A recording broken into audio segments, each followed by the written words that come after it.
Қытайдан Қырғызстанға bir жылда болжол менен 40 миңге чукул жаран кирет. Статистикалык маалыматка караганда, ушул жылдын 8 айында эле 9 миңге чукул Кытай Кыргызстанга курулуш жана тоо-кен тармагында иштөө үчүн келген. Бирок Кыргызстандын кооздугуна суктанып эс алып кетүүнү каалаган кытайлардын саны чанда дешет адистер. Соода жана жеке ишкерлик кылган кытайлардын саны 19,6%. түзөт. Ал эми саламаттыкты сактоо, билим берүү жана илим алуу үчүн келгендердин көрсөткүчү 7,3%. Мындай билдирүүнү мамлекеттик миграция кызматы таратып каттоосу жок жүргөн кытайлар өлкө аймагында жокко эседешет. Анткени ай сайын тиешелүү органдар көзөмөл ишин жүргүзүп, катталбаган чет элдик жарандарга 10 миң сомго чейин айып пул салып турушат. Оперативный мероприятие өткөргөндө биз бири-бириз менен маалымдашып, ошо нелегально жүргөн кытайлар болобу, массовый скопление болобу, ошолорго маалымат берип, ошолор биз выдворение кылганга, штраф салганга биз көзөмөл көрсөтүп, биз жардамдашып турабыз. Штраф 10 миң сомдон. 10 миң сомдон штраф. Экинчи жолу кайтарылса, бул ушул ошибкалар, аларды уже депортация бергенде биз уже даярбыз. Жумушчу орун үчүн өкмөт бөлгөн 16,490 орундун басымдуу бөлүгүн Кытай Эл Республикасынан келген жарандар алган. Ал эми калган 87 өлкөдөн келгендердин саны 1000ден ашпайт. Ал эми депутат Махабат Мавлянова Кытайдан келген туристтерди Кыргызстанга визасыз киргизүү боюнча сунушун парламентте айтып, коомчулукта сынга кабылды.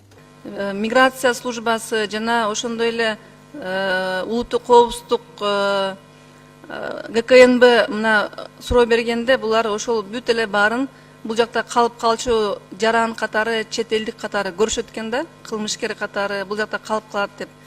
Биз башка жагында карашыбыз керек да. Биз эгерде жакшы механизмдерди коюп алсак, ошол кирген турист болуп кирген группаны мындай четке кайра чыгып кетүүсүн жакшы камсыз кылсак, биз абдан жакшы көйгөй чечмекпиз да. Бизге канча турист келип берсе, жок дегенде көп эмес бир 5-6 миллион келсин бир жылда.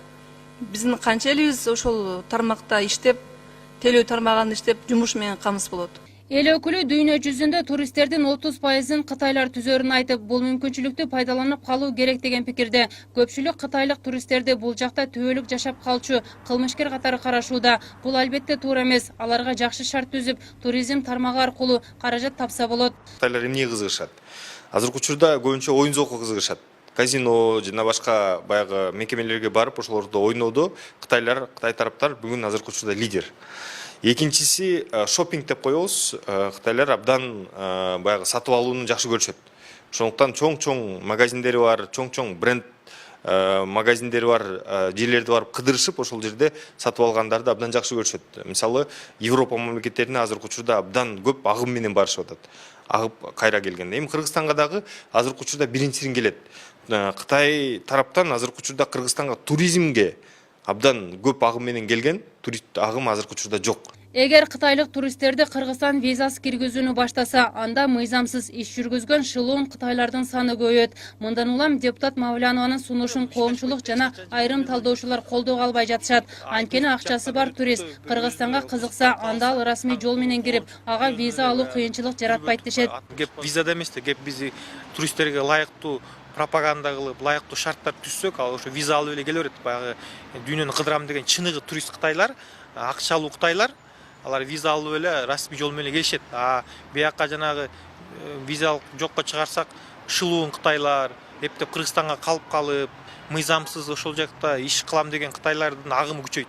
Кыргызстан визасыз кирүү үчүн 44 өлкөгө уруксат берген. Алар дүйнөдөгү алдыңкы өнүккөн демократиялуу мамлекеттер. Ал эми Кытай демократиялуу өлкө катары эсептелбейт. Ошондуктан бул өлкөдө адам укуктарына кепилдик берилип, саясий эркиндиги бар мамлекет болмоюнча, аларга визасыз тартип киргизүүгө азырынча эрте. Мындан улам Кыргызстан акчаны эмес, мамлекеттик кызыкчылыкты биринчи орунга коюусу туура дешет адистер. Зара Бакаева, Дастан Кадыркулов, Next TV.